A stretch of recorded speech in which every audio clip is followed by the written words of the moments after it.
চিকেনটাকে ভালো করে ধুয়ে নিয়েছি। তো আজকে আমি ম্যাঙ্গো চিকেন বানাবো। তো চলো তোমাদের রেসিপিটা দেখাই। এখানে আমি কাঁচা আম নিয়েছি। তো আমি এটাকে পেস্ট করব, পেস্ট করেই দেব। তোমরা চাইলে এটাকে গ্রেট করেও দিতে পারো। তো চলো এটাকে পেস্ট করে নিই। এটাকে আমি পেস্ট করে নেব।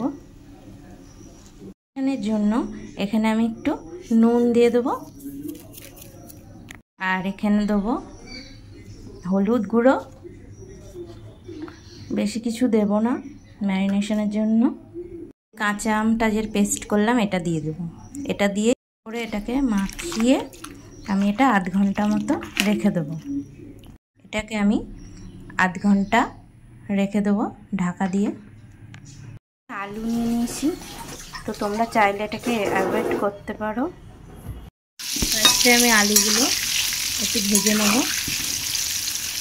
আমি পেঁয়াজ কুচিয়ে নিয়েছি। এখানে আদা বাটা, রসুন বাটা।